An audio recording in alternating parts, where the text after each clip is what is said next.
Deputy.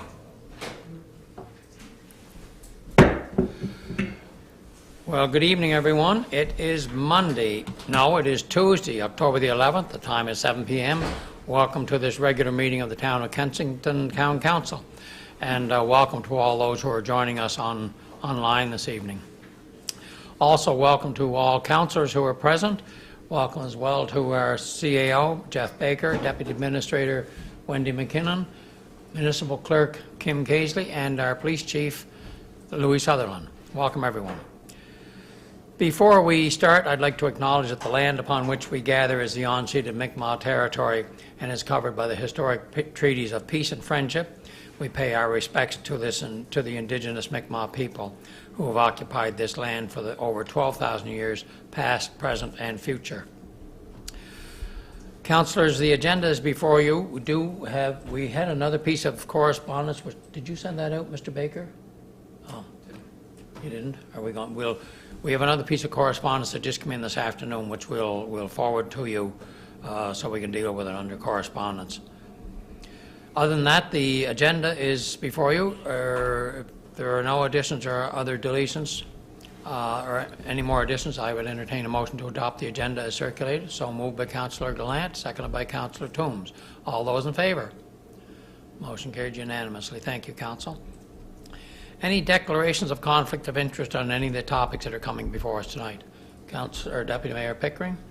I would like to declare item 8.1.2. Okay, at that point in time, we'll try to, if I don't remember, you can remember and you can excuse yourself. Thank you, Deputy. Okay, no other declarations. We'll move right along to, there's no delegations tonight, so we'll move right on to the minutes of September the 12th. Those meeting minutes are before you. Are there any errors or omission in the minutes of September the 12th regular council meeting?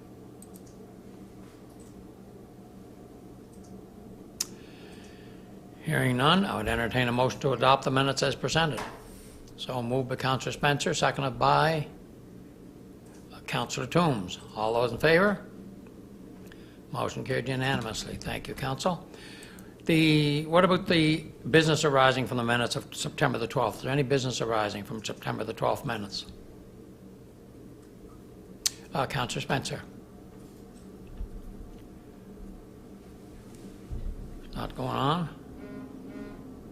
There, you're on now. Well, I have you on. No, you're not. Oh, There you are. Thank you, Your Worship.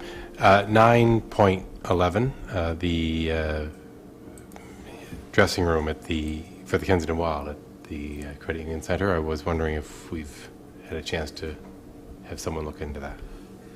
Mr. Baker, do you have anything to report on that? No, we have had a conversation about it, and our intent is to bring a report forward to the October Committee of Council meeting. Do you want to turn your mic on, perhaps, and say that again for the benefit of... There, you're on. Well, you were. There. Yeah, we've done no tangible work on it other than Robert and I having a conversation about it. Our intent is to bring a staff report to October Committee of Council. Any other comments or questions, Council? Hearing none, we'll move right along to reports. The first report is the Chief Administrative Officer's report. That report is before you. Any questions, Council?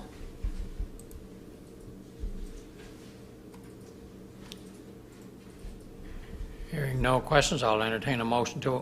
question, Councillor Toombs. Number 3, for the sensor, is it the sensor that is not working? Like, is it another sensor, or for the waste treatment, the wind turbine? Mr. Baker?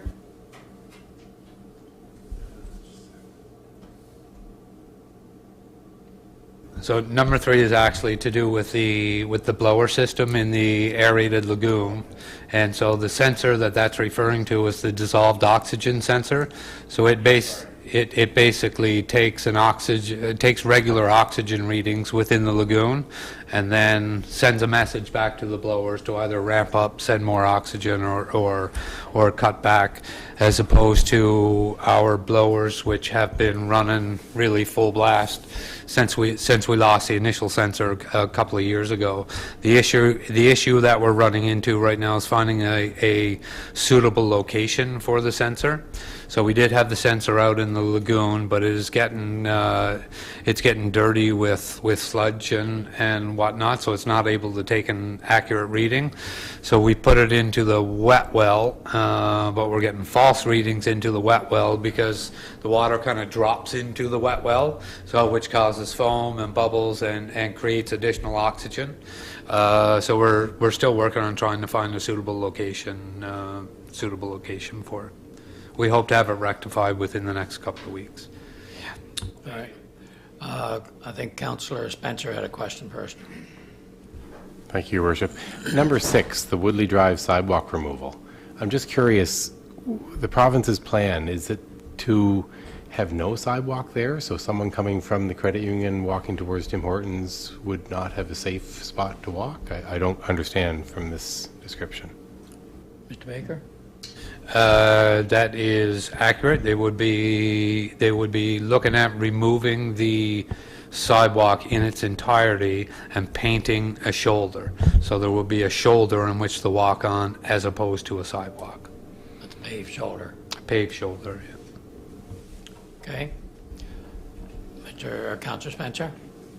I don't know the rest of council's thoughts on that, or the police chief's thoughts, but that doesn't sound very safe to me, to have just a painted shoulder there on a curve with the amount of traffic right there. And I didn't know if council agreed with me, if we could talk to the province about fixing the sidewalk rather than removing one and just having painted pavement.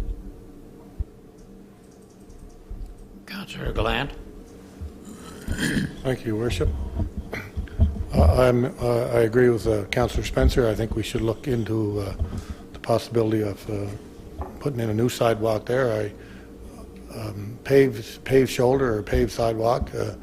I noticed them in some other areas when I'm on my travels, in Cornwall being one of them, and they're much wider, those paved ones, and they are built up.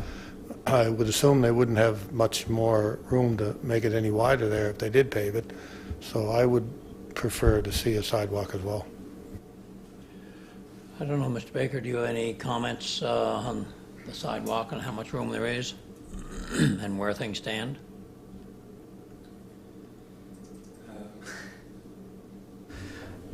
Not really. This request kind of came from us to remove that sidewalk, and that was based on discussions between you and I and the public works supervisor. I don't know if the chief was involved in those discussions or not.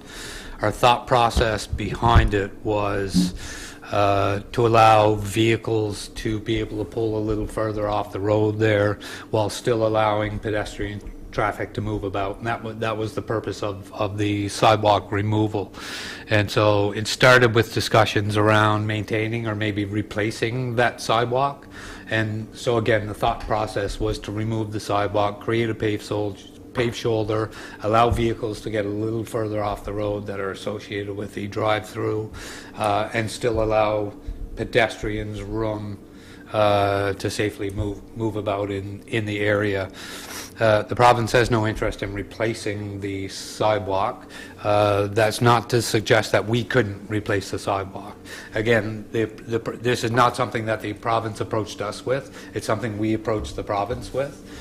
So if we wanted to put a sidewalk, if we wanted to remove the existing sidewalk there, because it does need to be, it's either we're going to do a paved shoulder or a new sidewalk. It has to be one or the other. The existing sidewalk is too small. It's hard to maintain. It's in rough condition. We find vehicles typically kind of pull their two wheels up on it when they're waiting in the drive-through. So just for us, it just wasn't an ideal place for a sidewalk. It was a short section, and so that's why we made the judgment that we did. But absolutely, if it's council's desire to replace it with a 5-foot wide sidewalk, we can certainly look into that and put that on the list of projects for 2023. Just a question, what's that going to mean for traffic then too? Is there, where's the greatest risk? The chief is here, perhaps we can get some comments from him. Has you had anything to say on, okay. I just want to add this initially, that with that particular property, the apartment building on the corner is a bit of an issue in that about 20 to 25% of that property actually sits in the provincial right-of-way. So whether or not the sidewalk can remain where it is and further encroach in onto that grassed area, or whether or not it comes out into the road, is not a question I think that's easily answered this evening. That's something that we'd have to take a look into. We'd have to get surveys and things of that nature. Okay, council, maybe what we need to do is get more information before we decide to move forward with one direction or another. Sounds like there's more, there's concerns from traffic safety, there's concern from pedestrian safety, and there's concerns with who owns the property, et cetera, et cetera. Deputy Mayor Pickering. I think, did you want to speak on that, or? Well, I certainly can. Do you want to go to a mic? Yeah, sure. Okay. Thank you. I have mixed feelings on that. Definitely that it's not good the way it is for traffic. One of these days we're going to have a bad accident there. But on the other hand, the pedestrians need somewhere to walk as well, and there is more traffic walking that area now than there used to be. There's employees for Tim Hortons and other businesses are living down the road in Woodley, and they're traveling that 2 or 3 times a day. So I don't know. It's hard to say, but I'm concerned about both, and I think we need to come up with the best answer we can for it. Okay. Thank you, Chief. Well, all right, can we leave it with yeah, I'll go ahead, Mr. Baker. Well, I just want to clarify that it is the wish of town council that I put a stop to this, because I'm not sure when it's on the province's schedule to do it, to actually remove the sidewalk and to install the paved shoulder. My understanding that it was going to happen in the fall, but the desire is that I put a stop to that. I just want to make sure I'm clear about that. Councillor, I believe Councillor Gallant was first. Thank you. I would recommend that we put a stop to it and look into it a little further and see, come up with the best possible solution. But again, I'd prefer a sidewalk built up there. As the chief said, I very seldom go up that street and don't see people walking from Commercial Street down to the petrol can on that sidewalk. It's well used, so I think making the shoulder, or making a paved sidewalk or a paved shoulder, is just going to make traffic move closer to the side, and it's going to cause problems for pedestrians, and I think we should look into it a little further and put a hold on it. Councillor, did I see a hand up over here? Okay. Councillor Spencer, you didn't even, okay, sorry. All right, I guess the question is, do we want to put a hold on what has been discussed? Actually, I think it was mentioned back, and I forget when it was first brought to council, but now we're looking at a different point of view. What's the wish of council? I guess all those show of hands who want to put the project on hold and hope that we can come up with a better solution. It may be the same solution, but show of hands again. All right, unanimous that we put the project on hold, Mr. Baker, and see if we can come up with a better solution, recognizing that the solution may be the same solution that's been proposed right now, in which case then it may be next year before it gets done. Well, it probably will be next year before it gets done now. So it's a tough decision because that street is not wide enough. The sidewalk is there, the lineup for Tim Hortons is there. There's no easy answer. And I'm not sure which is going to be the best or the worst. Depends on which way you look at it. All right, thank you, council. I think Deputy Mayor Pickering, you had a question. Thank you.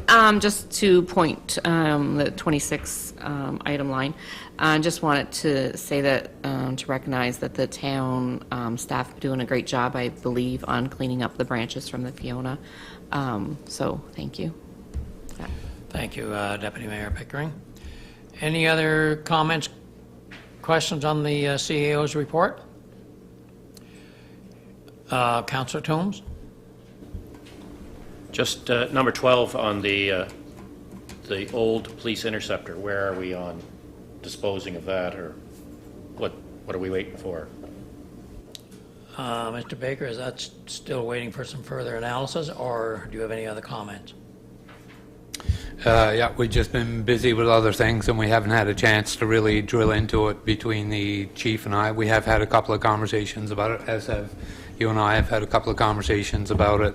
Our intent would be to bring a report to the October Committee of Council meeting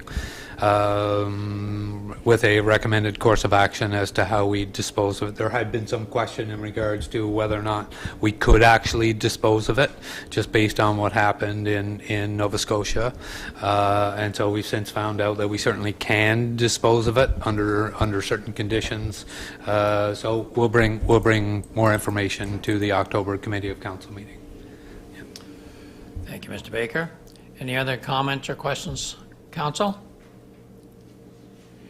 Hearing none, I would entertain a motion to adopt the CAO's report as presented. So moved by Deputy Mayor Pickering, seconded by Councillor Spencer. All those in favor? Motion carried unanimously. Thank you, Council. Okay, we're into the Fire Department Statistical Report. That report is before you. Any questions, Council? They had a busy month, yes. All right, if there are no questions, I would entertain a motion to adopt the report as presented. So moved by Councillor Toombs, second by Councillor McCrae. All those in favor? Motion, Councillor Glenn, motion carried unanimously. Thank you, Council. Next is the Police Department Statistical Report. That report is before you. Are there any questions on the Police Department report? Councillor Glant. Thank you. I don't have a question, but I have a comment, and I was going to bring it up a little later in our meeting under other councillor matters, but means the police chief is here, and sometimes he has to leave, so it might be a good time for me to bring it up now if I can. Yeah, go ahead. It's regarding bicycle helmets. I see an awful. I assume I'm correct in saying it is law to wear a bicycle helmet. I see an awful lot of people going, both adults and children, without bicycle helmets on, and I witnessed a young lad back, well, probably a few weeks ago now, take a spill coming down the sidewalk, and he never got hurt, but he went down some hard, and he had no helmet on, and it could have easily been a serious injury, and he got up and carried on, but he certainly took quite a spill. So I'm curious as to why, I guess there's never anything done about it. I see it in other communities as well, and not only here, see people out in the country driving without helmets on all the time. So I'm just curious as to why there's nothing done about it if it is law, and I'm not saying that everybody should be charged, but maybe we should look at giving warnings and especially the first time, and they continue to do without or go. Maybe we have to get more serious about it, but that's. I've had several residents bring it up as well, so I don't know if anybody else has. Thank you. Chief, do you want to reply to that? Sure. I can tell you that, yes, there are violations, and charging is not always the answer because normally we're dealing with younger children. We have given away all the helmets that we had in our office, and I had some left over from the bike rodeo, and I had some that were given to us, which I've given them all out. I have one left. So there's one left, but it's for a different size head, really small for a small child. When we run into that situation, Councillor and Council, we usually make the kid or the adult push the bike home and give them a warning or whatever.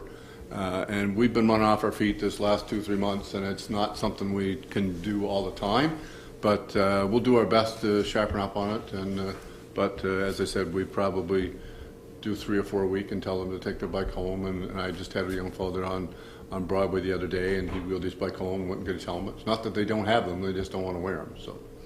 So that's... All right, thank you, Chief. Deputy Mayor Pickering has a question. Not really a question, but just, so I was kind of thinking about this too for the last little bit, because there are a lot of individuals that do go without helmets, and police officers can't be there at all times when, you know, you're busy doing high-risk things. But one thing that I noticed at Twin Shores, they have just nice little signs, professional signs done up, and it says it's provincial law to wear a bicycle helmet, and there's kind of a little warning. So I don't know if that's an option to maybe put it in the high traffic areas of cycling, like maybe towards the school or down by the rail station or along the Federation Trail, just to have that added reminder of that it is provincial law. There is fines that could be handed out. And then it kind of holds us more accountable too, like that you say there's signs there, you can read them kind of thing. Yeah. So that might be a solution or a help or... All right. Chief? It certainly would be a help, that's for sure. But the kids, the young people that take the bikes and go to school with them, most you can drive up there and see their helmets are fastened to their bikes. And there are some kids that are defiant and just don't want to wear them. So, but anyway, give us a bit, and we'll try and sharpen up on it. Councillor Spencer? Thank you, Your Worship. I wasn't sure in your discussions with people in provincial cabinet and that, if they could do, like Councillor Glant mentioned, that he's seen it in several other communities. I wasn't sure if it would be something that the Department of Health or someone could sort of do an awareness campaign again through the winter. I was just looking here, it looks like May or June is Brain Injury Awareness Month, so I thought maybe they could do like a real push next year when the bike season is starting to remind folks, because it has been a few years since since it came into effect as law, and that's really when they pushed the awareness of get your helmet, it's now law. You don't hear much of that anymore. Yeah, that's a good point. We can lobby the government to perhaps put out a campaign on that. Deputy Mayor Pickering? I'd also like to add too that I think the parents of these children need to take some ownership as well on making sure that their children are leaving, and if they're not wearing their helmets and they're caught by their parents not wearing them, then parents need to do the parent thing and kind of lay down some discipline as well. I find that frustrating, that I feel that parents are probably more should be taking ownership of this than anything. I couldn't agree with you more, but we have a lot of problems with parents taking ownership. Excuse me, but anyway, as I said, we'll try and sharpen up on it. You know, earlier this year we talked about the bicycles and giving ice creams and that stuff out. We didn't get to that this summer, but we did get the bicycle pumps in the cars and that kind of stuff. So we did get there, but we've had an overwhelming year, and it just continues. It just doesn't stop. We don't have much time for anything. But anyway, we will do our best. Okay. Chief, if I could ask a question, do most of the people that are driving bikes, do they have helmets and just don't wear them, or are there some just don't have them? No, they have. I'm pretty sure that they have them. No, we have one guy here that has one of those electric bikes, and he has one, but he just doesn't want to wear it. So. Yeah. All right. Well, do you think that it would be good to try and maybe put some signage around? I think the signage would be excellent. Would it be council's wish that we try to have the chief and Mr. Baker look at perhaps getting some particular signs located in certain specific areas and try to deal with that? I would motion. Show of hands if you think that's... All right, well, perhaps we can leave that with the chief and Mr. Baker. Councillor Glant, did you have a question? I just also wanted to comment, just one more comment on, as Councillor Pickering said as well, parents have to be responsible, and I don't know, and you deal with them all the time, but obviously if we're driving without a seatbelt, or if I was going down the road without a seatbelt, or if we tried to drive our car without a license, against the law. So to me, a bicycle helmet's the same idea. It'll keep going the way it is until some young person, or not necessarily a young person, but someone falls and gets hurt, and seriously hurt, and then all our community and other communities upset and saying, why aren't they wearing their helmets? So I like the ideas maybe of signage. I like the ideas of do you contact parents once kids, or if you find a child, and there's adults that don't wear them as well. Absolutely. But if you do see a child without them on, is those parents contacted, and I guess my question is, what do the parents say when you do contact them if their child is going without a bicycle helmet? Usually there's not much comment. It's just, he has it and doesn't wear it, and, he just doesn't, or she doesn't wear it. So I'll try and tell you what I'll do is I'll try and put together a report for our next meeting to tell you how many contacts that we've had, positive and negative, in regards to helmets, and how many people we're going to. It's not our plan to start charging little kids for not wearing helmets. That serves us no purpose whatsoever, or the community. But we will. I'll try and give you a report, tell you what kind of reaction we had for the parents, and we can continue this conversation next meeting. Maybe some of your community policing at the schools emphasize to some of the people that are wearing, driving bikes to Yep. soft sell the thing for now anyway, and Yep. get some signs up. That might help as well. But I think I think it was Councillor Spencer that mentioned, try to get the province to maybe do a campaign in next year would be timely as well. So we'll put Actually, that on would our- come through justice, and I'll put a bug in their ear as well. Okay, good.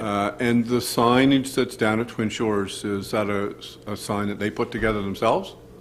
I believe so. I think it's something they probably took upon themselves, but I can tell you, like, when we camped there for a few summers, everybody wore helmets. Yeah, Like, yeah.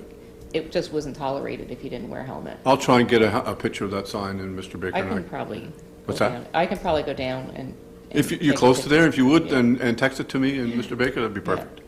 Another thing I'd like to suggest too, maybe we could send some information out to the schools to send home with the children, just saying it's been noticed, like, it's been acknowledged. Maybe that would kind of give a reminder to the parents too, that this is a serious matter and we're taking it serious type thing. That might be a good idea. Agreed. Agreed. All right. Any other comments, Council? Councillor McRae. Okay, on the plus side. Okay. Enough of the this and that. I walk a lot, so I would say there's more wearing helmets than not. So, yes, there is a problem, but it's not, it's parents, it's parenting. But on the plus side and the positive side of it all, I would like to give the police department kudos for being out on the streets more. I see them more active in the community, driving around more, because that used to be a complaint that they were never seen or they were never around. And they are very busy. Apparently my street is very busy. So I see a lot of them, going and coming and whatever. So on a better side, good job, and thank you for your service. Thank you. All right. Any other comments or questions, Council, on the Police Department? Councillor Mann. Oh, thank you, Your Worship. Just in relates to Bonnie or Councillor McRae's comments, I know in the past the town police used to reward the bicycle people who wore their helmets with a, ice cream cone, a small, like a kiddie's cone or something like that. So I know that's something you may want to look at again. Actually, that was on our radar for the summer, and it just didn't happen. I'm sorry, at the time, just didn't happen to go make the arrangements. I know that I could have got to Frosty Tree, said we would, or I think I said we would, but it's just been, our summer's just been upside down, and it's still upside down, even tonight, so there's four of us working flat out all day today, just trying to get caught up from the weekend. So. But I will put something together for you, and we'll do our best to fix the problem. All right. Thank you, Chief. Okay.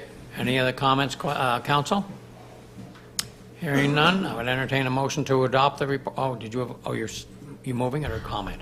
I was just thinking, there's a few of us that do walk a lot, so why couldn't we pass out something when we see a child wearing a helmet?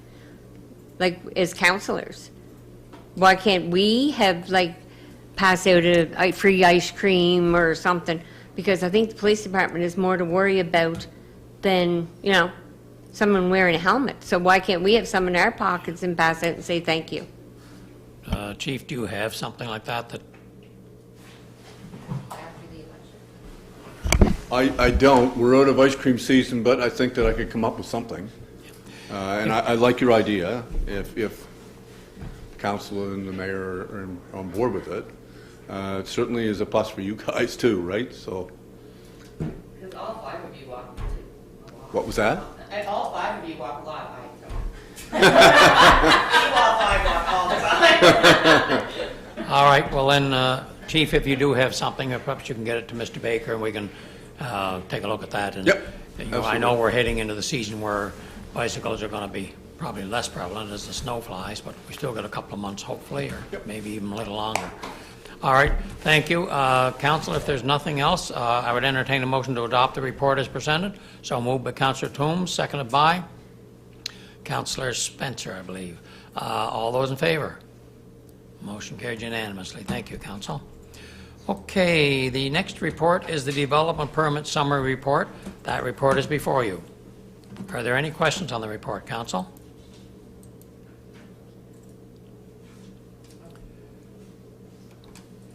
Hearing none, I would entertain a motion to adopt the report as presented. So moved by Deputy Mayor Pickering, seconded by Councillor Spencer. All those in favor? Motion carried unanimously. Thank you, Council. Next is the bills list for the town. Those bills are before you. Are there any questions on any of the bills for the town? Whoops, I think I just closed mine. Give me a moment. Any questions, Council? Councillor Spencer. Sorry. The refund of Business Park, was that a deposit put down on a lot and then the person changed their mind? Mr. Baker, do you want to answer that one? Yeah, that was, so we had a price set for lot number 21-26, which was the first one on the right going in. So we had a price set for that lot, but then we slivered a piece off and sold that, but we didn't discount the price of that lot. So we were contacted by Mr. Moffett to see if we would consider adjusting his price according to that. So that's why we did the refund. Yeah. Any other questions, Council? Hearing none, I would entertain a motion to receive and pay the bills in the amount of $232,099.46. So moved by Councillor Mann, seconded by Councillor Toombs. All those in favor? Motion carried unanimously. Additionally, we have capital expenditures in the amount of $82,461.35. Entertain a motion to receive and pay those. So moved by Councillor Mann, seconded by Councillor Spencer. All those in favor? Motion carried unanimously. Thank you, Council. Next is the bills for the water and pollution control utility, water and sewer utility, pardon me. Those bills are before you. Are there any questions on the bills, Council? Councillor Spencer.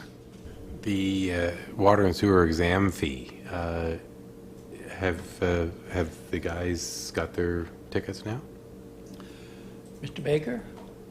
They do not. We're still waiting on results of the exam. Yeah. We do have one of our employees is certified in water distribution already, so we need sewer collection and sewer treatment is what we're working towards. Yeah. Any other questions, Council?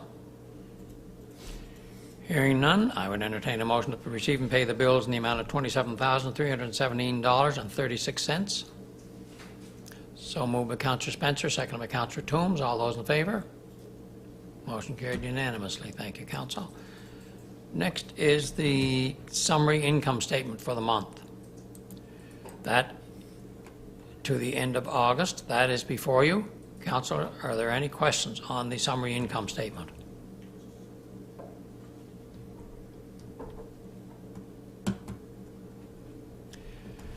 Hearing none, I would entertain a motion to adopt the summary income statement to the end of August. So moved by Councillor Mann, seconded by Councillor McCrae. All those in favor? Motion carried unanimously. Thank you, Council. Next report you have is the Credit Union Center report. That report is before you. Any questions, Council? Councilor, Deputy Mayor Pickering? Thank you. Just noticing, it's not really anything major, but the Kensington Harvest Festival, we did have our ball game. That was quite fun, and I do hope that they continue to do that and make it bigger than it was this year, by more teams or whatnot. But it was great. It was a great night. Thank you. Any other comments or questions, Council? Councilor Spencer? Thank you, Your Worship. Just curious, the second, their work that they did to get the refrigerant to work in the floor, does that seem to be working? And do they think that's a fix for the whole year, or is that something that's going to have to be monitored all season? Yes, Mr. Baker, do you want to answer that? Yeah, it is working the way it always worked in the past, so it is quite effective. We did obviously lose whatever ice we had made leading up to the hurricane with the outage. So we do expect to have the ice ready either tomorrow or Thursday, and it should carry us through the entire season. Yeah, shouldn't be any issue as far as that's concerned. We're still using the R12, I guess, too, are we? The R22, I believe 22, it pardon is. me. Yeah, yeah. And hopefully they'll get that a better solution for next time around. Councillor Spencer, I think you had another question. Just in Robert's report then, his last sentence is staff are hopeful the ice will be ready for rentals Thursday, September 29th. That's supposed to be October 29th then. Is that correct? I believe it was... It was supposed to be At that September. point in time, I think it was going to be September the 29th. Okay, it ended Then up being Fiona hit. almost exactly. Remember Fiona? Yeah. They were just about ready when Fiona hit. And we Okay. lost everything. So Right. now we're back right. to the drawing Just board again. When Mr. Baker mentioned October 29th, I was Oh. looking at that, but Oh. it works out funny that, exactly a month later. I think Councillor Glant was next. Did you say the ice is going to be ready, or it's already ready? Should be ready today or tomorrow or Thursday, as far as I know. That's the last communication I had with Robert, which was before the weekend. So Well, they were skating on it last night, so I assume it's ready. I assume it's done then. The last conversation I had with him before the weekend was that he's looking at Wednesday or Thursday of this week. Yeah. So good, they're ahead of schedule. We had some cold nights, so that must have helped matters some. That is under promise and over deliver. That's a smart man. Councillor Mann? No, thank you, Your Worship. Yeah, I was just going to mention with hockey there, we've been on it now for a week, so I think it started about Wednesday or Thursday. Oh, sorry. Yeah, that's my apologies. Not tomorrow or Thursday, last Wednesday or Thursday. Yes. Clarification noted. Thank you, Mr. Baker.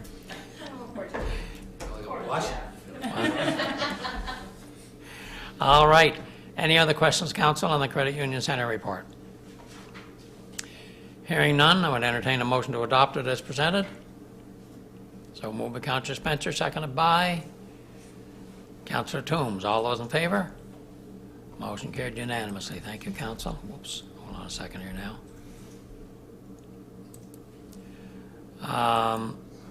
Oh, dear. Give me one moment.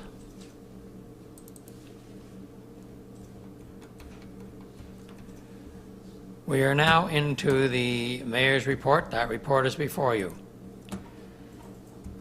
Are there any questions on the report? I think everything have in there is fairly self-explanatory, but I did want to comment that we are going to be working on putting together a bit of a synopsis of how things went for Hurricane Fiona or Tropical Storm Fiona, whichever one you want to call her, and the operation of the emergency shelter that we had, and we certainly invite any feedback to enable us to put together a report, and that hopefully we'll have something together before for our next committee of council to have. No, we won't have it done by then.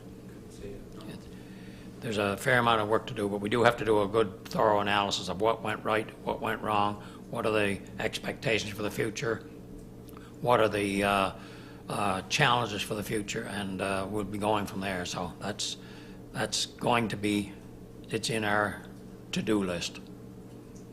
Any questions, Council, on the mayor's report? Councillor Spencer. Thank you, Worship. I just noticed in your report you thanked a few people here for the emergency warming shelter work. I'd like to thank you. You spent a lot of hours there. So I saw firsthand how many hours you put in. Yeah, thank you, Councillor Spencer. There were other people there, too. I know Councillor McCrae was there a fair amount. Councillor Pickering, I believe, was there some. I know Mr. Baker was there some. And those who were able to be there, I know were there. And we had lots of volunteers, and it takes a toll, something like this, Fiona. And we've learned a lot from it. And I hope we never have to go through another one again. But I said that when Dorian hit 3 years ago. So now I'm anticipating that we may have to plan for one of these every 3 years, and we better start to step up to the plate and figure out what's going to go right and what's going to go wrong. All right, if there's no other questions on the mayor's report, I would entertain a motion to adopt it as presented.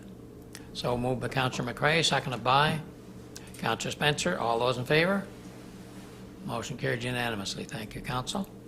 Next is the Federation of Prince Edward Island Municipalities. Councillor Mann, do you have anything to report? Thank you, Your Worship. Well, at our last meeting, we were trying to, we were getting together and getting our agenda all put together for our meeting with the Minister of Fisheries and Communities, which is happening actually next week at our normal meeting time. We had some discussions on inclusionary zoning.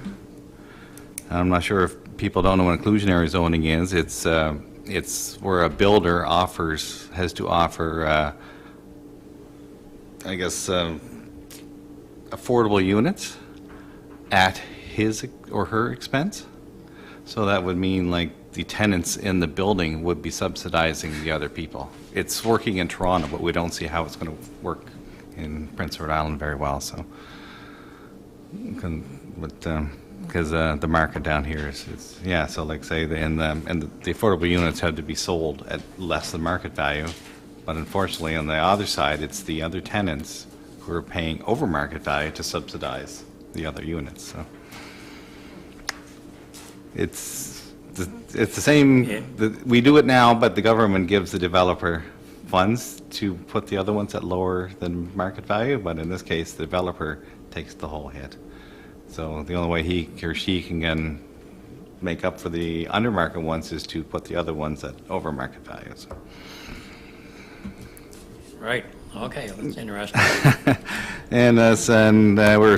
Plus we're sending a letter to the IRAC regarding Hampshire's application to dissolve. So. Oh, correct. Kind of thing. So I'm hoping that they. Approving it or hoping that they will deny their application right. to dissolve. So. Just a few little housekeeping items, but that was the main meat and bones of the meeting. So. All right. Thank you, Councillor Mann. Any questions? Yes, Councillor Toombs. Has there been any more talk about for subdivisions and stuff? Remember there was talk that they were lobbying the government over trying to get, what am I looking for, like some funds for a person to develop a subdivision and stuff in rural areas to help offset some of the costs and stuff. As the Federation was doing some lobbying, and I think, Mr. Bay, I know we've had some discussions. You've been working with the municipality or the Federation on that. Yeah, so the provincial government has provided a $2.5 million fund, I believe it is, to offset some of the cost of the cost of development. I have not seen the regulations around it at this point. We've had some very preliminary discussions on it. So I would hope to have more information on that within the next few weeks to a month or so, once they actually release the funding regulations around it. Yeah. Thank you, Mr. Baker. Any other, Councillor Gallant? Yes, that subject has come up many times, and I think it was about 2 years ago now I brought it up at a meeting with the minister responsible, which was Jamie Foxx at the time, and Councillor Mann was there, was out in Kincor. It might have been at least 2 years ago.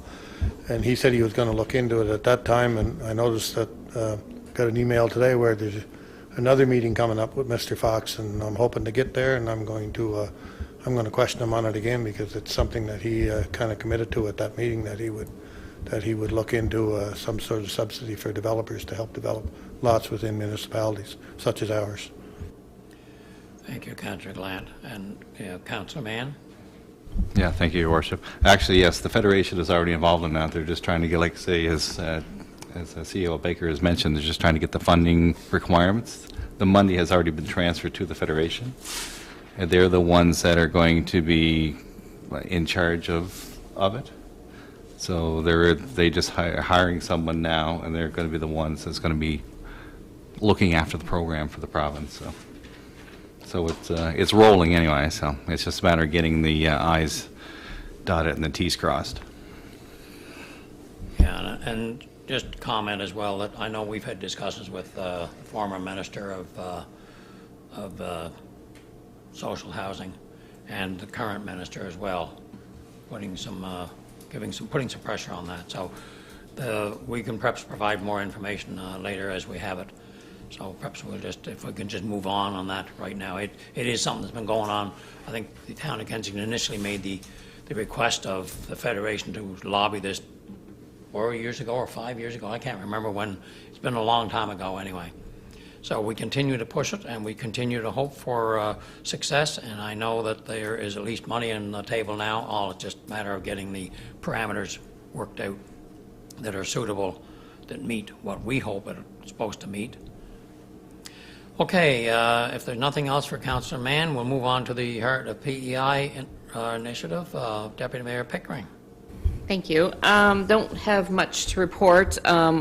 We're not really going to meet again until we get some more feedback and from the province on their decision on our budget. I do know the signs, the storyboard signs are completed. I did ask Julie to reach out to you folks to request some discussion on the locations. So that should be, if she hasn't yet, she should be soon, because we're probably getting ready to get that piece of the pie done. Okay, good. Other than that, that's about it. Is there a new, do you have a new executive officer yet that's running? Is that There's position been filled yet, or are you I still think working? the chair is just currently, and between the chair and Julie from the chamber are taking on that role. Okay. They won't be putting anybody in place until the budget's finalized. All right. Yep. Thank you. If there's no questions of Deputy Mayor Pickering, we'll move on to, all right, Chamber of Commerce, Councillor McRae. Thank you, Your Worship. We had a meeting last month, and it's just kind of going over the summer and how well it went with the student that was hired. They're taking nominees for the gala, and correct me if I'm wrong, but I think it's November 24th for the What, gala. Yeah, 24th, yes. November 24th. So they're accepting nominees for small businesses and stuff. And the golf tournament was canceled, so they're just not going to scrap it for this year and do it next year. And I think that's pretty well it.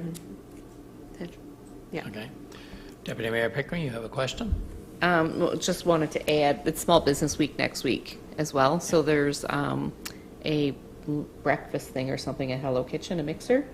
And then I believe on the Thursday, there's something at Under the Spires with Antworth related to Small Business Week. All right. Any questions or comments to Councillor McRae?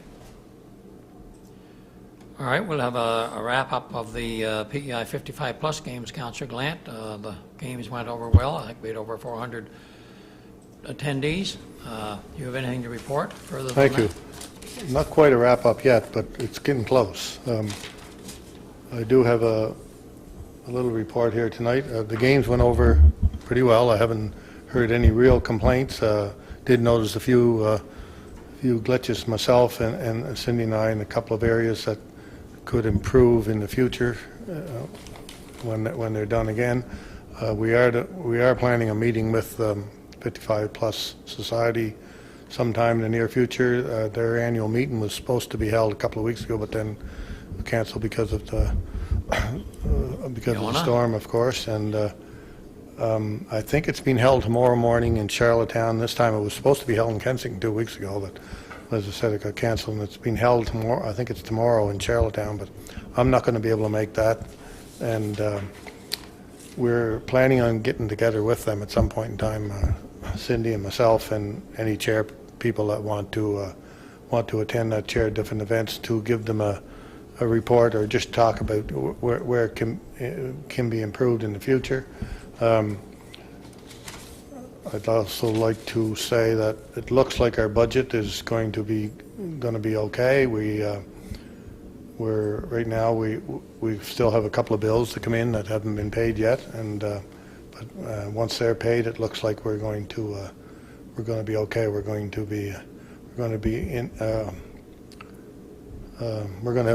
have some money left over, so that's a good sign. I'm not sure the exact amount yet. Right now we got about 6,400, but there's a couple of bills left to be paid. So once that's complete, then I'll give a complete report to council, as well as on the finances, as well as the 55 Plus Game Society.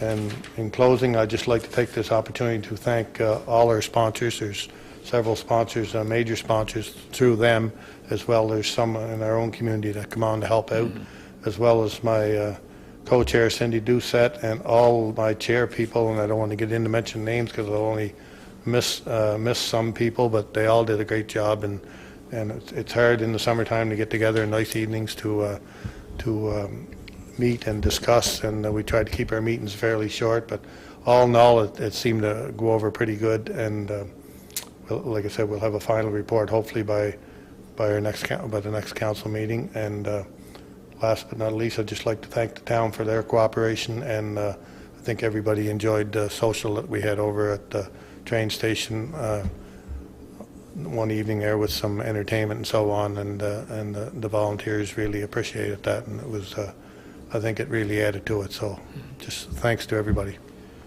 Good, well, that's great, and probably I suspect, since we're going to be the host community for next year, so maybe what we'll do is just leave the money that's surplus money in that account as a kickoff for balance to start the next year off. I think that, I guess, I don't know if we need a motion from council to do that. Probably wouldn't hurt, would it? I would suggest we wait until the final statement is done, so we know what the amount is. Yeah. So once that's done, then we'll have to, probably we can do that. That'd be a good way to move it forward for the next term. Okay, thank you, Councillor Glant. Any questions of Councillor Glant? Then hearing none, we'll move right along to the next new business. Request for decision number 37, which is the rental rate increase for 2023. The information that Mr. Baker's provided in the request for decision is all there. As you are aware, we are allowed to put the rental rate up by 10.8%. And we've had some discussions, and we're recommending that we heat the properties. For heated properties, we're allowed to put it up to 10.8%. That doesn't mean we have to. The recommendation coming before council that, in view of the kind of times we're in, and in view of the fact that a lot of the people that use our facilities are not for profit, we're recommending that we only put a rental increase of 5%, and that hopefully will be sufficient to cover our increased cost of fuel. Anyway, that's the recommendation coming before council. Council, what are your thoughts? Any comments? Well, if there's no comments, does anybody want to read into the record the resolution? Councillor Spencer, go ahead. Be it resolved, the Town Council authorizes the CAO to implement a 5% rental rate increase effective January 1st, 2023 for all tenants of the Town of Kensington, except those covered by termed lease agreements. Thank you, Councillor Spencer. Do we have a seconder for that? Seconded by Deputy Mayor Pickering. Any discussion, Council? All those in favor? Motion carried unanimously. Thank you, Council. I think that's a wise decision. Moving right along to request for decision number 38. This is the one where Councillor or Deputy Mayor Pickering, you wish to be excused. We'll note that you were excused at 7:54. Thank you. This is the lot consolidation which one part of the property is owned by Duncan Smith and Corrine Pickering, PID number 76992, and being consolidated into the lands of the property number PID 76968. Council, is there any questions or clarification needed on what is being proposed? It's basically taking a piece of land from one, adding it to the piece of land for another one, and the approved lots are there's nothing that says that we can't do it. Any questions? Any clarification? Councillor Gland. Just one question on it regarding, it's going to be consolidated into all one lot now, right? Correct. So it will be pinned, I would assume. So. It's already pinned, is it not? Oh, okay. No, I don't think it's pinned yet, but that section of land that they're selling, when it is consolidated into one lot, I guess my question is regarding the area, is there anything can be built on that? I guess I just wanted to clarify whether something could be still built on that, even though or would they have to subdivide again in order to build? Personally, I don't think it's big enough for, say, to build a house on, but say someone wanted to put another building on it, such as a garage or something like that. Just curious as to where that would go. Oh, well, I'll let Mr. Baker answer that question. I think the answer is potentially yes, depending as long as it meets the other bylaws. Yeah, I think the short answer is yes, something could be constructed on the property. Again, not knowing what the exact size of the property is, I don't think it's built big enough to facilitate a residential home or anything of that nature. So the parcel will be consolidated with the primary parcel. So parcel A will become part of that larger parcel, but they could certainly put an accessory structure on it or something along those lines, a gazebo or that sort of thing. Certainly, It would have to meet all the other bylaws that we have. anything that is placed on the property would have to comply with our development control bylaw. Yeah. Okay. Any other questions, council? Hearing none, who wants to read into the record the resolution? Councillor Mann, go right ahead. Yep, thank you, Your Worship. That's the only long one of the night, so. Whereas a request has been received from the owners of a property located at 39 Victoria Street West, PID number 76992, to subdivide a 0.9 acre parcel, parcel A, from their property to consolidate the property to a property located at 41 Victoria Street West, PID number 76968. And whereas the subdivision consolidation has been reviewed against the Town of Kensington Development Control Bylaw and is found to be in general compliance therewith. Be it resolved that approval be granted to subdivide Parcel A from PID number 76992, being lands of Duncan Smith and Corrine Pickering, as per Survey Plan number 22168-S01, dated October 6, 2022, as drawn by Locust Surveys Limited.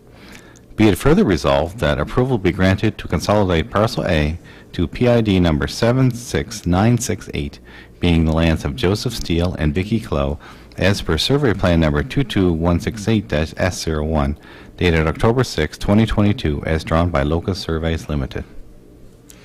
Thank you, Councillor Mann. Could I request one clarification? I think it says 0.9 acres on parcel A, but parcel A, I believe, is actually 0.09 acres per the drawings. Correct, Mr. Baker? So that your motion will reflect Okay. 0.09 acres instead of 0.9. I know it's written 0.9, but it's supposed to be 0.09. Do we have a seconder for that resolution? Seconded by Councillor Toombs. Any further discussion? All those in favor? Motion carried unanimously. Thank you, Council. Councillor McCray, would you invite Deputy Mayor Pickering back in? The time is 7:59. Huh?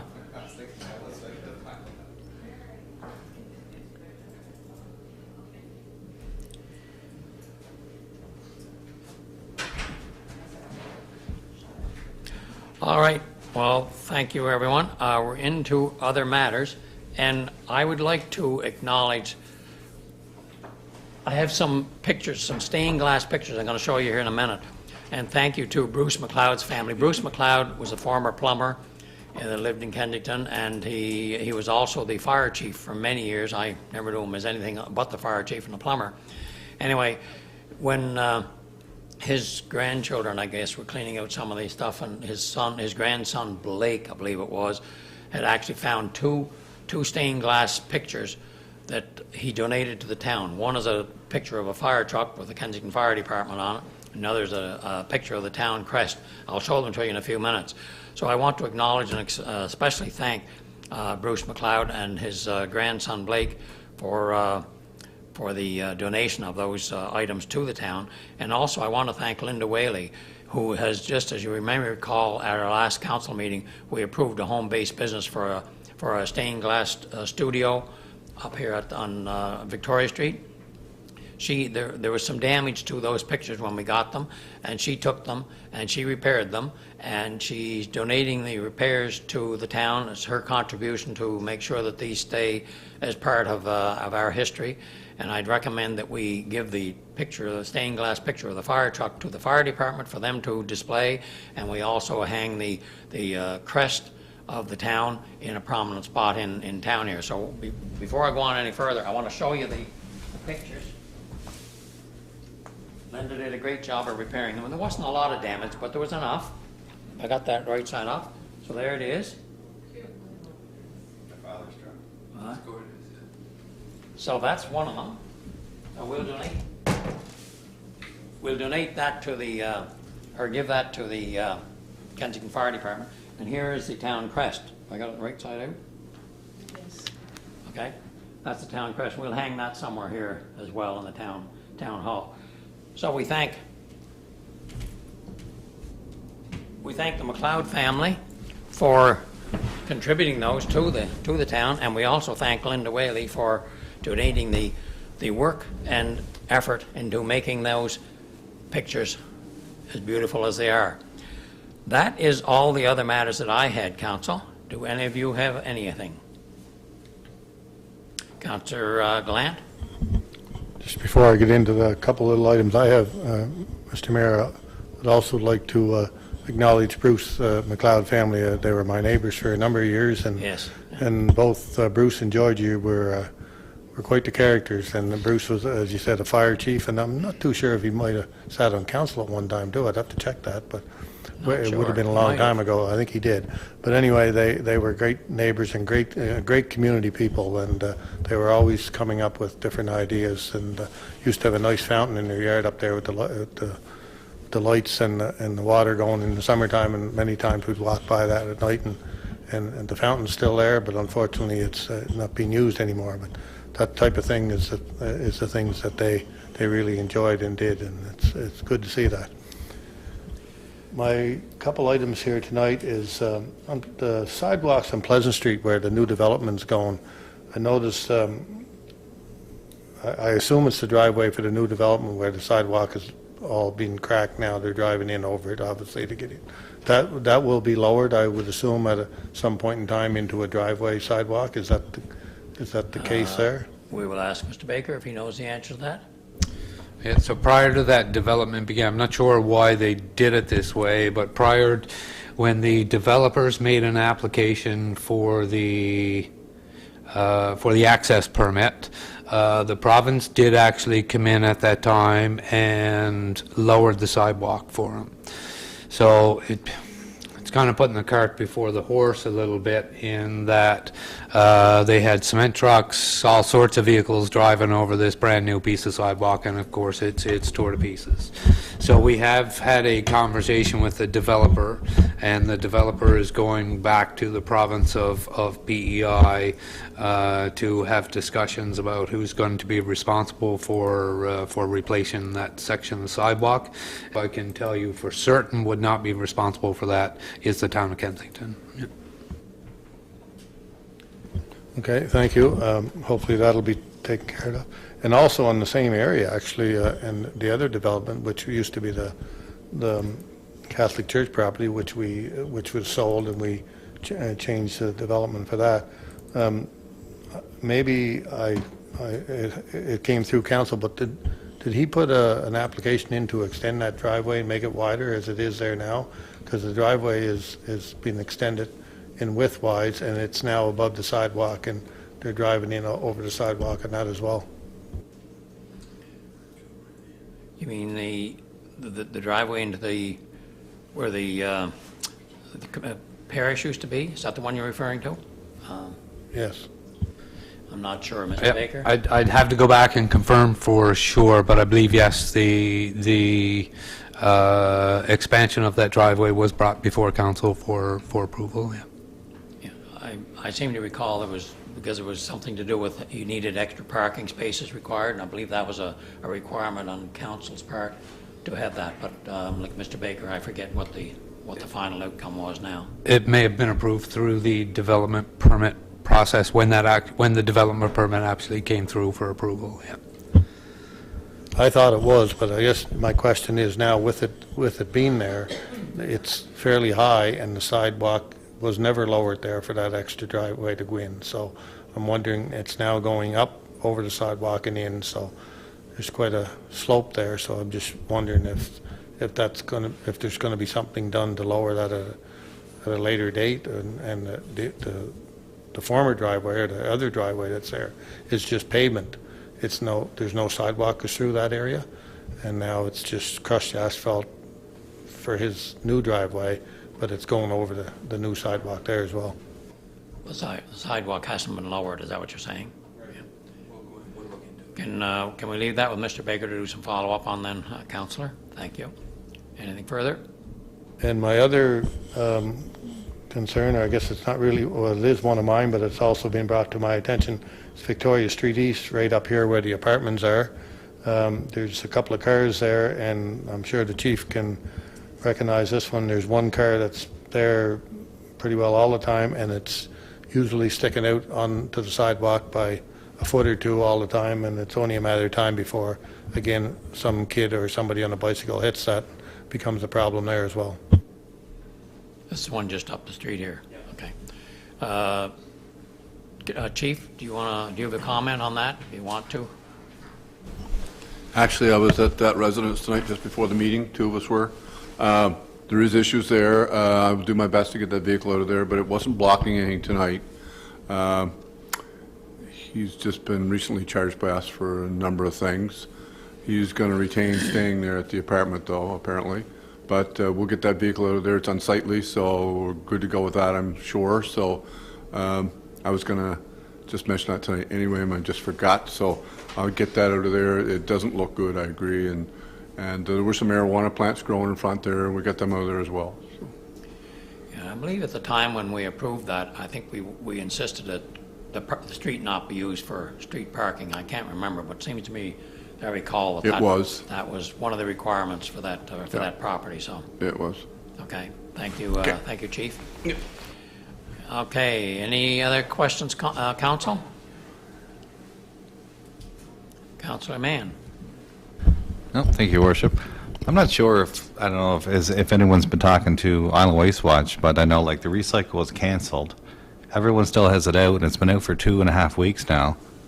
I'm sure it was canceled, but I didn't know if someone could maybe follow up and maybe put a post on our website telling people that it's not going to be till 2 more weeks, or because it's just blowing all over the place. I think Deputy Mayor Pickering has an answer. Sorry, did you say the recycle, like the green card or the black card? Neither. Oh, never mind. Neither. The blue bags. Just that the crows are picking them open, and the garbage is flying all over the town, but the residents are just leaving them out there hoping a truck will pick it up, but I know... Has it been canceled then? Do we know that for sure, or we just don't know? Perhaps, can we leave it with Mr. Baker to perhaps check and see what the actual status is, and if we can perhaps push something out on social media if we do have something? Not that that's going to get everywhere. They did say on their website and their Facebook page that the collections were canceled with no alternative pickup on their website. For the month. Yeah, so I took mine to the drop-off center. But most of the town, they still have them at the end of the driveways, and the bags are opening, the papers are flying out, and so. All right. Thank you. Any other comments, Council?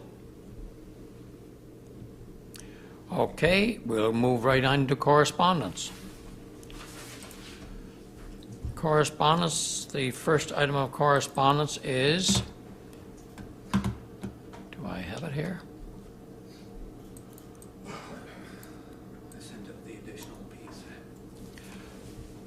Okay, so the first item of correspondence is, this was addressed to mayor and councilors, and I will be drafting a reply to the letter, but I wanted this brought before council, and we will be letting Mr. Gallant know that it was what the status is in each of the items that he's addressed. But I wanted it brought before council because it was addressed to council. So what I was going to do was perhaps just have Mr. Baker perhaps give a comment on each of the items, because he said, I know he's had several discussions on what is being done or what is being done. And we'll start with that and go from there. And then council can give any feedback on each of the items as well, if they have any. Mr. Baker, do you want to start with item number 1, the water issue? Yeah, so there was an you wanna issue. turn Oh, it- sorry, yeah. You're on. There was an issue with some water buildup on the properties, the Lowther Street properties that back onto the rink property. I did go down and look at that, must have been probably a couple of years ago now. I did go down and look at that. We did take some steps to redirect water down there, to open up some culverts, things of that nature, to get the water flowing down there. I believe it might have actually been Wade who was doing the work down there, or Garth. We have also modified the way in which snow is stored on the property down there to ensure that it doesn't pool in that area. If it is still an issue, then we will certainly review that issue and take additional steps to ensure that there's no water pooling, or to find out where the source of the water is and why it's pooling down there. All right. The second item is ball field netting. Mr. Baker?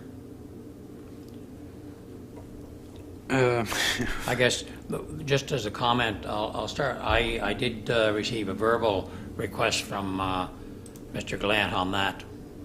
Oh, I think it was right after Fiona. Anyway, when I got back to, this was on seeing if we could put pulleys to put the netting up and down. When I got to Mr. Baker and Mr. Wood, they were both looking at that as a possibility option anyway. And I think they're also, the netting, there's a comment there that there's not the proper netting. I think what that has meant, the netting we had didn't come down all the way, and we've addressed that. I think that was reported at a previous meeting, that we've ordered other additional netting to put on the bottom. So that's going to address that part. I think that's what he means by proper netting, not the quality of the netting, but the not enough netting. And that's actually, we have the netting in stock right now to put on the bottom part for next year. It just took a long time to get it in. We had to put a temporary measure up. But as far as pulley system, we are investigating if there is a pulley system that we can use that will make it easier for Robert and his crew to put the nets up and down as required.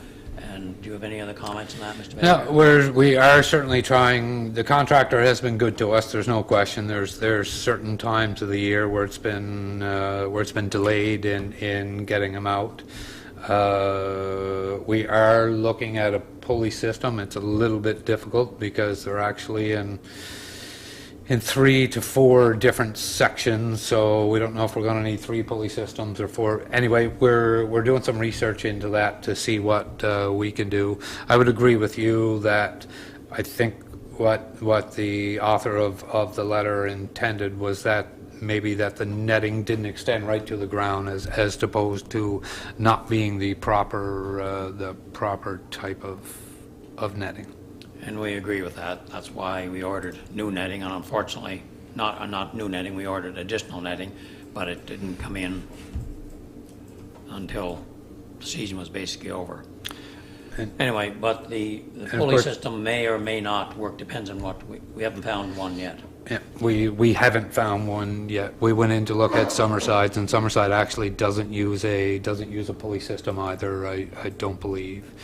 So yeah, we'll continue looking into that. The netting, of course, was destroyed through the hurricane, so we'll be looking at our insurance policy or through the Disaster Financial Assistance Program to get that netting replaced. All right, thank you. The next comment has to do with sidewalks, and to be honest with you, I'm not exactly sure what the point is here. If it's the grass between the roadway and the sidewalks and some of the grass that grows up on the side of the sidewalks, I know public works staff are trying to keep up to that, but they don't necessarily have it done 100% of the time in as quick as we may prefer it to be done. Is that, we think that's what the comment is referring to. If anybody knows anything different, Councillor Mann?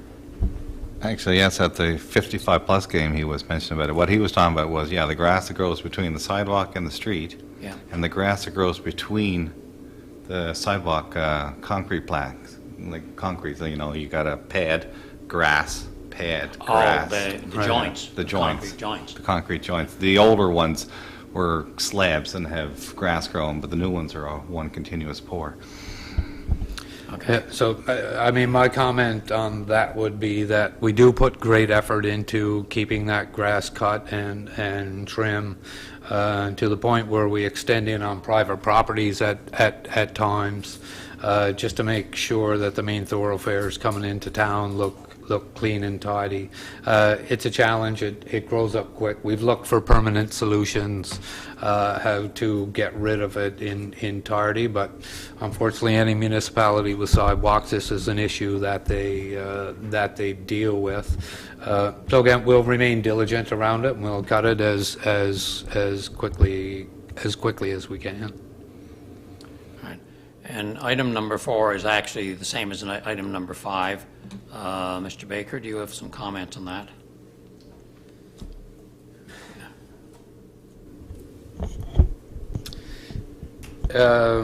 Well, I guess he was correct from the perspective that some money has been set aside for activity for youth and adults in the town. And I think one could look at what's been accomplished by Robert and his staff over the past year as far as that's concerned, with the improvements made at the tennis courts, with the resurfacing. The town bought all new netting. We put windscreens around the tennis courts. We put an accessory structure out there for the seniors in the community who play pickleball, so they have a place to go play tennis and to play pickleball. Obviously, we put money into the fenced-in compound out in front of the. I don't know if I need to explain this to you guys. You guys are certainly well aware of everything that we've done as a staff and as a council for the youth of this community and seniors in this community over the past year. If you want me to go into detail onto those types of things, I certainly can. It's something that this council set as a priority for them, that you guys did want to look at doing more of these types of things. So we kind of set Robert and his staff up to be able to take on some of those additional things, which they certainly have done in spades over the past year to a year and a half. Skate park, ball hockey tournaments, basketball nets, improvements to the rail yards area, shaded areas for people to sit, concerts every Wednesday night. These are things that simply did not exist in our community a couple of short years ago, and I'd actually like it to be noticed how far we have come in such a short period of time in trying to improve the recreational and social opportunities for the people of our community that don't really play organized sports. And that goes from my own children to everybody else in the community. So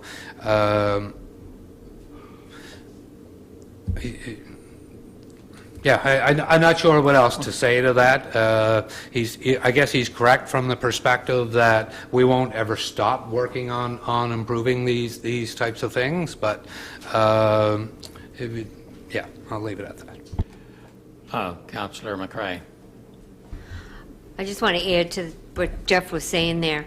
I was talking to an employee that works at the rink, and he was saying about how well the skate park and everything is going. And they are working with, don't quote me, but I think Cornwall, the skate park coordinators or something from down in Charlottetown. And they're Yes. going to try and get more activities going in the skate park, bringing up more skateboarders, I guess, to do more demonstrations and how to do things properly. So from what I can understand, the rink, you know, Robert Wood, his employees, they are working on trying to build up and make the skate park a better place. So it's not, we got the equipment there, but they're working on getting people in and teaching the children how to do it properly so that they don't get hurt, and have more competitions, more prizes, and get more people and children involved. It's not just children that skateboard. There's a lot of adults that skateboard too. So with number 5, I do believe that this is being looked after. Thank you. And I think that part of what you're saying comes down to number 7. I think it was Mr. Wood who was actually approached Mr. Baker and I about the skate park idea down there in that area, because there was concern with some of the skateboarders using the tennis courts. And it was Mr. Wood who had actually proposed that, getting that resurfaced and getting some skateboard equipment. So I think we owe a debt of thanks to the efforts that the rink staff have done. And the money that was set aside was money for wages to hire extra staff to be able to work on these projects, and they seem to be coming to pass. So I think we've accomplished some of what we want to see accomplished in this town. The next item is on washrooms. Mr. Baker, you did some checking on that. Yeah, well, I wasn't aware that we had a 2-week period where the outdoor washrooms at the rink were closed for 2 weeks. So I did reach out to Robert. He did indicate to me that at no point has our washrooms at the rink been closed down for 2 weeks. We did have a period of 4 days where we had a broken toilet. We couldn't get a plumber procured at that point, so our staff went out and purchased the toilet and changed it themselves. That's the only recollection that Robert had of our washrooms ever being closed throughout this summer. There was another incident around our washrooms earlier this year during a ball tournament where I had received a call on a Saturday evening that their washrooms weren't working, weren't stocked, and were dirty. So I physically went down to the washrooms myself. The washroom, everything was working properly in the washrooms. They were stocked with toilet paper and towels, and they were generally clean. And I know later on that evening, I believe one of our staff who were camping out at Cabot Park had received a call as well, and he actually left camping and went in to check as well, and everything was fine with that. So I'm not 100% sure what that is. Robert wasn't 100% sure what exactly that was. Again, the only shutdown we had of our washrooms at the rink this year was for 4 days, and that was around the replacement of a toilet. So the washrooms are cleaned regularly, are cleaned on a daily basis by our staff. So, and if there are ball tournaments, things of that nature going on at the ball fields, then our staff will attend in the morning. I understand that the offer is always made for our staff to be in attendance during tournaments. However, according to council's policy, there is a charge for that, for staff to be on site during tournaments. And so, but even when they don't request staff to be present at the tournaments, we will go in the mornings, we will drag the ball fields, we will ensure everything's set up, we will ensure that the bathrooms and whatnot are clean, and then our staff will vacate for the day, and then they'll return the next morning and go through the same process again.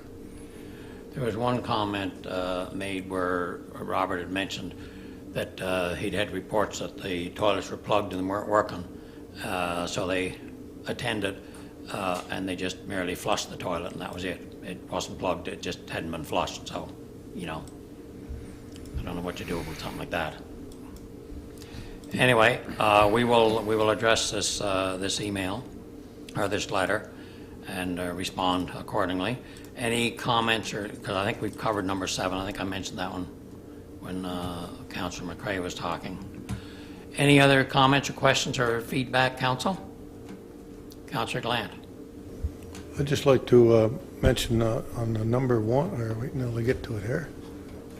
Number 1. Number 1, the water. There has been an issue with water there for some time, back a number of years ago as well. And I know there was a culvert put in at one time. I'm not sure. I think there might be a catch basin there or a manhole. I kind of forget now.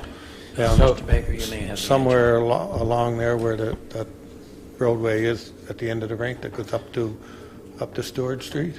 Well, no, the culvert actually runs from behind the rink diagonally across the street and empties out on the west side of the senior center, I believe. But we did replace that culvert at one point. I'm going to suggest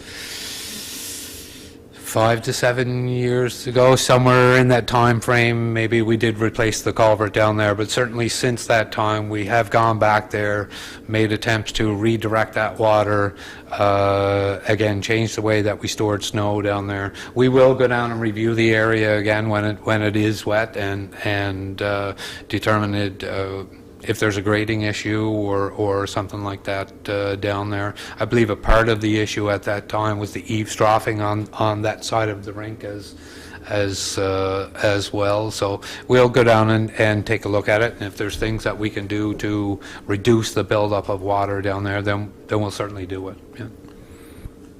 Yeah. Yes, and I think spring is, I've noticed it in the spring down at the far end where there's quite a pool of water lays there.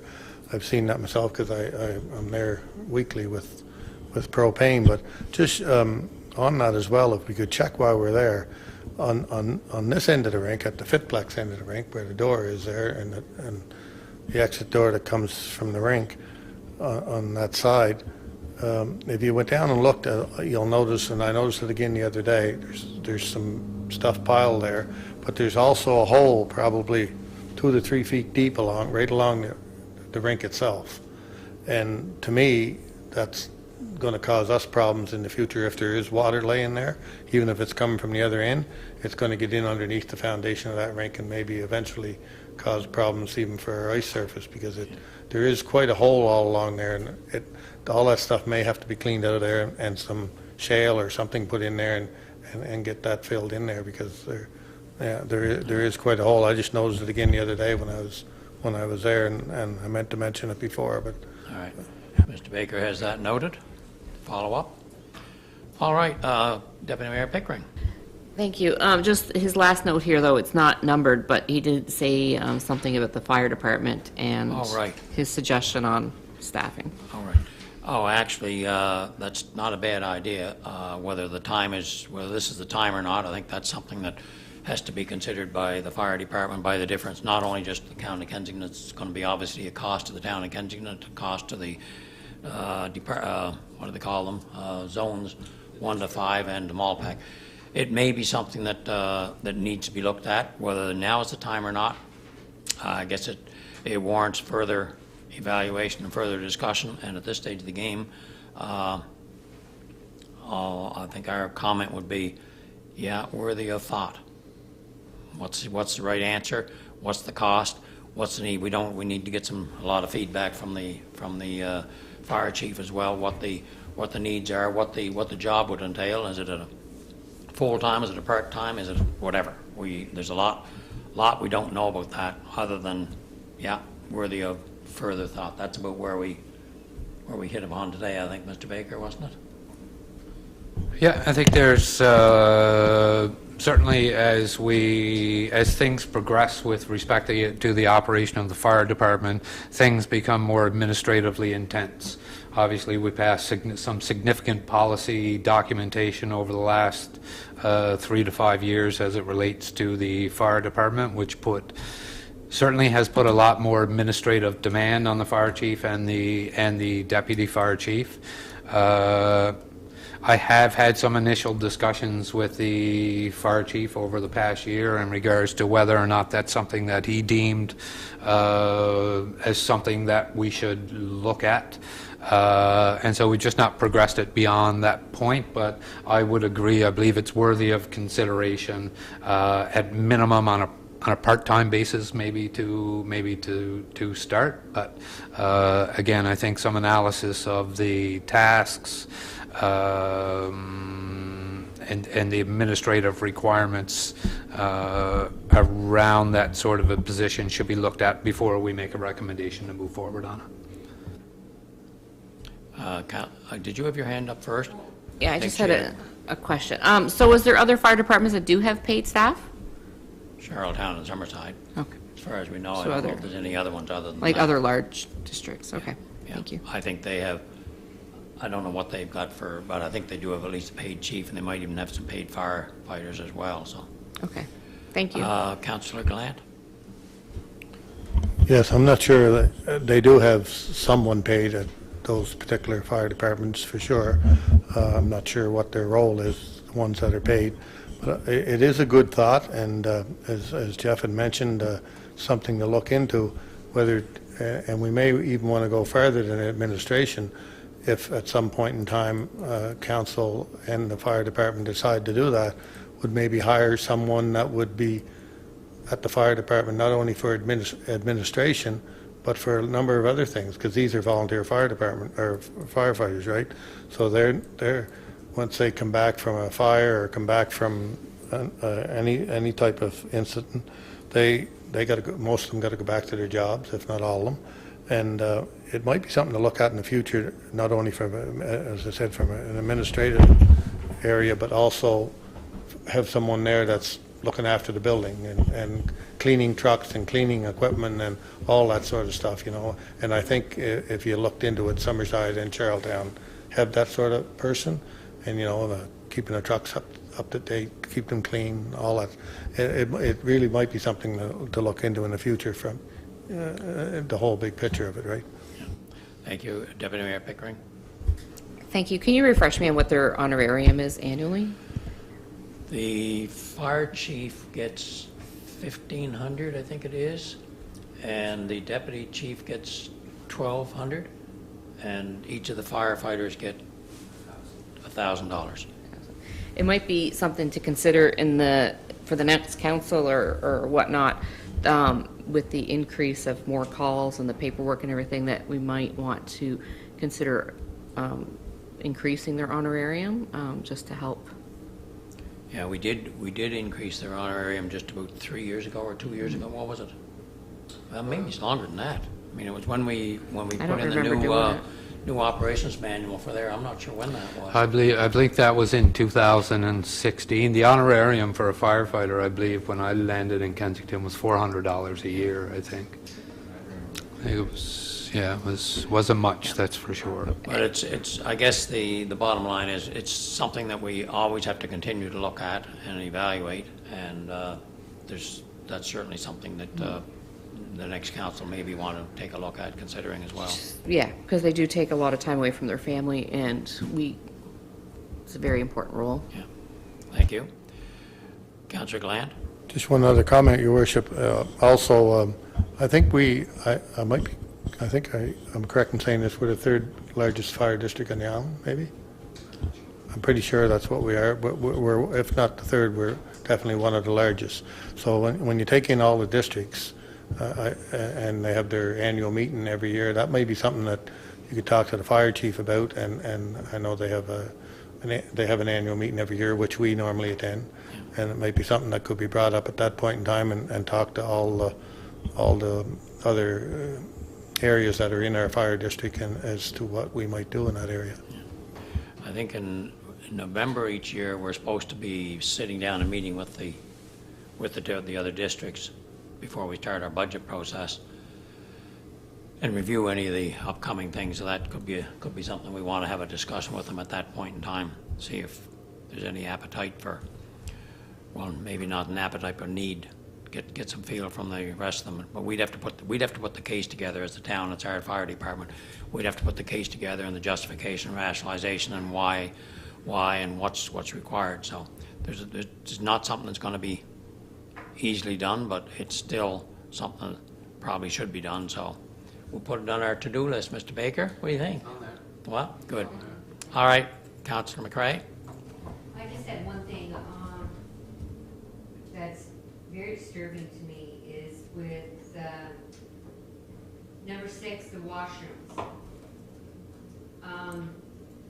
When the washrooms are at a service or not usable for any reason, there should be porta potties, because I think it is definitely unacceptable that we have people that are going behind the seniors, young and old, to use the washroom because we don't have facilities for them to go to. And to me, that is definitely unacceptable for the town of Kensington to have people go to the woods to use the washroom. So if the washrooms are at a service at the rink, then there should be porta potties put up. Thank you. Point taken. Mr. Baker is making a note as we speak. Especially if there's when it's a planned day, when it's actually at a commission. Okay, thank you. Any other comments on that letter? If not, we'll move on to the next one, which is a request from the Kensington Most Plumbing and Heating Vipers for their annual donation. Forget how much it was there, Mr. Baker. Do you have? $750 for 2 players. Yes, $750 for 2 players. Council, we typically sponsor 2 players at that price. Could, Councillor Glant? I'll move that we support it again this year. Thank you, Councillor Glant. Do we have a seconder? Seconded by Councillor Toombs. All those in favor? Motion carried unanimously. Thank you, Council. Oh, there's the amounts. Okay. The next one is just correspondence from Goody Hutchings. She visited here in town, and we had a great chance. She's the Minister of Rural Economic Development for the federal government, and she visited here back in, I forget the date, it was in July. I think it was in July, I believe, June or July. Anyway, so she then said a thank you to both myself and Mr. Baker, thanking us for it. So we wanted you all to know that we were appreciated to take the time and show her the town and show her what we do here. Next is an information from the IWK. We do make donations annually. We've got a 10-year commitment, I think, of $1,000 a year. Am I correct on that? We've already made a 10-year commitment of $1,000 a year to the IWK, which we do regularly now. So that pretty well covers that annual request, I guess, unless you want to make more than that. Hearing none, I'll move right along to the Kensington Chamber of Commerce. Their newsletter is there with a list of all the events that are coming up. And as I think Deputy Mayor Pickering mentioned, Small Business Week is next week, and there are lots of events taking place. So there's lots of information there on the newsletter. Next is the PEI Business Women's Symposium, which is information, and I guess if you wish to attend that, you can attend. It's on the Ignition Fund, and the application deadline for that is October the 24th, so we'll probably just receive that for information unless somebody has some questions on it. The next is the Hello Kitchen Restaurant and Bar. This is the welcome the new member. No, that's part of the Kensington Chamber of Commerce, I guess, their new member, as well as Marco Polo. The Federation newsletter. Is that the Federation? Yeah. Have I got that? Is this part of the Federation one? No. No. Yeah, exactly. This is part of the chamber one. That's, I got to get into the next one. I'll get there. Okay, the next is the regular newsletter from the Federation of PEI Municipalities. I trust you're all members of that, and you receive that regularly anyway. And then we have the information on the elections, people to, so most of this is just received for information, unless anybody has some specific, I don't think there's any more requests. Mr. Baker, do you recall? There are. So the rest of it is just all information for you all to receive and to review, and the Federation, you will probably already received that in your own emails. Any other, Councillor Glant? Just one other thing I'd like to mention, Mr. Mayor, and I don't think I brought it up before, but back in August, when we had our annual Harvest Festival, as you all know, there was a little guy, and most of you probably followed on Facebook, named Baby John, who was a Dawson boy, 2 years old, who was waiting for a hair transplant in Toronto Hospital for 6 hours.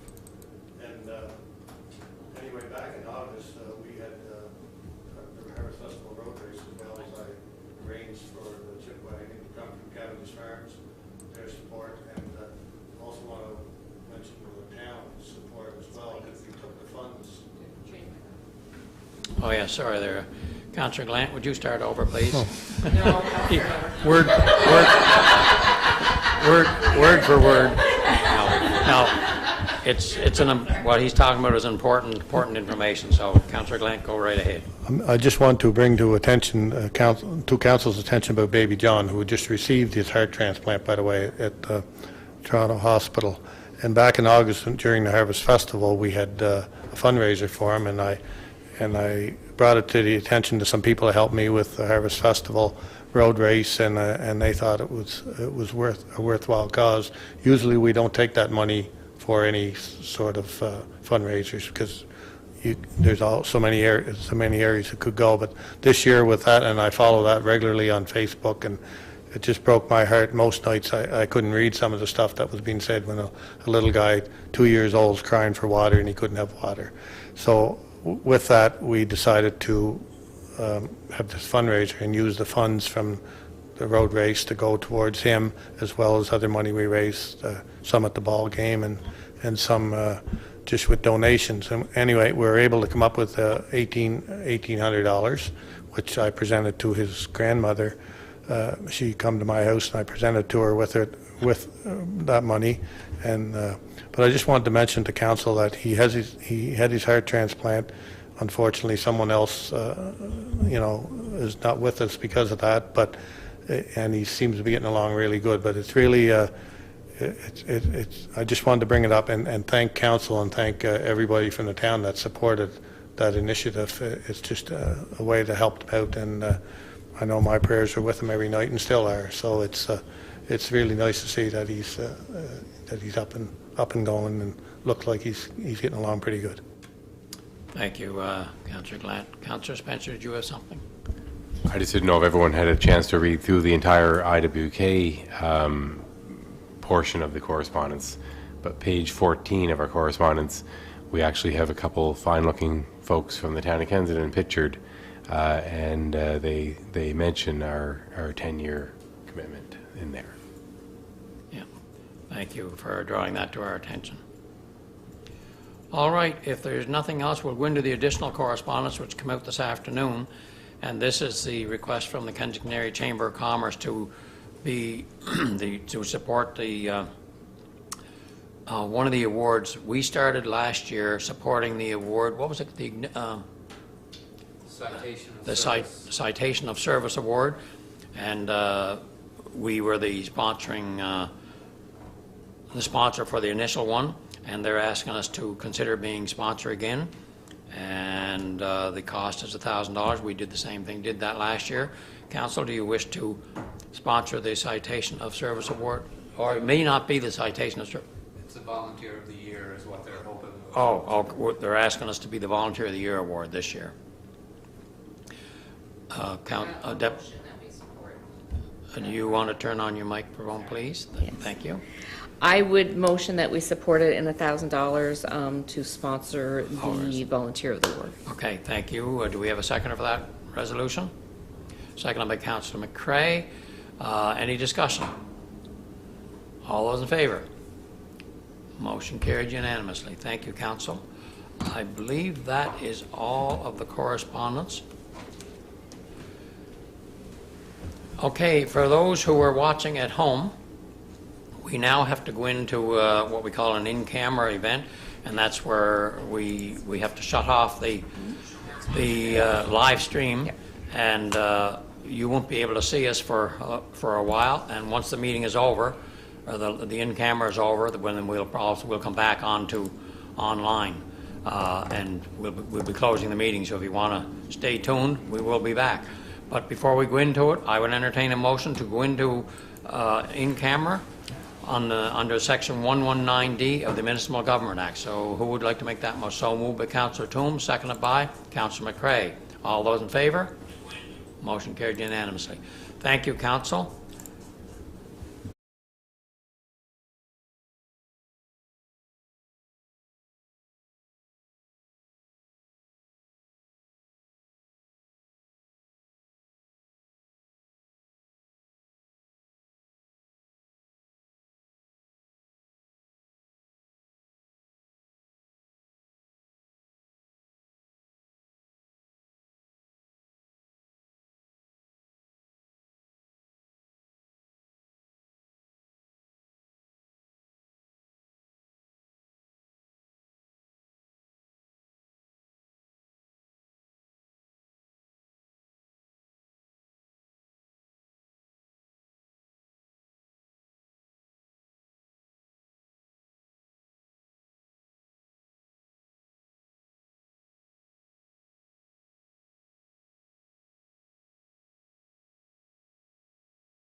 quiet.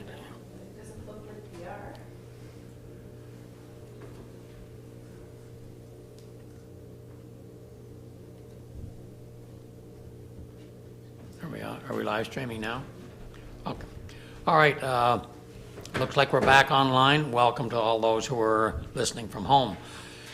During our in-camera discussion, we had a human resource issue we had to deal with, and the result of it was we have to look at the addition of a new full-time position in the police department to enable us to continue to staff the joint forces investigations that the town of Kensington is a part of. As a result of that, council is prepared to move forward with the addition of one additional full-time staff to be allocated strictly to that position. This is no different than what we've been doing all along. It's been just that we're replacing one. But we haven't moved out of in-camera yet. Oh, pardon me. We don't have a motion for that. First thing I need to do, pardon me, those at home, is we have to have a motion to move out of in-camera. So a motion to move out was moved by Councillor Toombs, seconded by Deputy Mayor Pickering. All those in favor? Now we're out of in-camera, and everything I said, I hope you remember. The purpose of the in-camera was to discuss a human resource issue, and we have an officer who is leaving the joint forces position, and he has been employed by the town of Kensington, and we need to fill the position with another full-time person. So we are moving forward with the addition of a full-time, part-time constable, and that person will be allocated strictly to the joint forces task force, which is dealing pretty well with Prince County, if I'm not mistaken, Chief Sutherland. So what council has agreed to do is to move forward on that decision, and I will ask somebody to read into the record the resolution right now. Councillor Spencer, okay, go ahead. Be it resolved, the Kensington Town Council authorized the Chief Administrative Officer to create a full-time constable position within the Kensington Police Service for the express purpose of allowing the position to be seconded to the Province of Prince Edward Island's Joint Forces Organization, with the understanding that should the secondment cease, the town management, mayor, and town council will reevaluate at that time the requirement for the position within the police service staff complement. Thank you, Councillor Spencer, seconded by Councillor Glant. Any discussion? All those in favor? Motion carried unanimously. Just for the benefit of those at home, the Joint Forces Organization, that money is fully funded by the federal government program, so it's not a cost to the town, but we do have the benefit of having an officer as part of it, which is a benefit to the town of Kensington. So it's well worth our while. There being no other items to bring before this council meeting, I would entertain a motion to adjourn. Oh, do you have another? Just a couple of things I just wanted to bring up. The fencing along Commercial Street down by the liquor store and that. See you, Chief. Thank you for your support. Yes. Will that be insurance? You know, the fence along Commercial Street on the, if you're going down on the left-hand side, it was pretty much I'm knocked not sure over. if that's our fence or whose fence that is. But It was put up, I think, when the development was done. Okay, we'll let Mr. Baker address that. Yeah, I believe it is our fence. I believe it was the town who installed it. We have taken pictures of it. We will submit it as part of our insurance and disaster financial assistance claim. All right, have another comment? And just, did you notice that over by the garbage bins, part of the fence got, the new fence got knocked down or beat up a little bit there too? We'll make a note of that, and if that was part of the storm, we'll put that into our claim as well. It was fine before.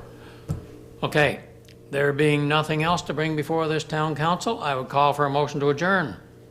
So moved by Deputy Mayor Pickering, seconded by Councillor Spencer. All those in favor? Motion carried unanimously. It is 9:08 p.m. Thank you, council.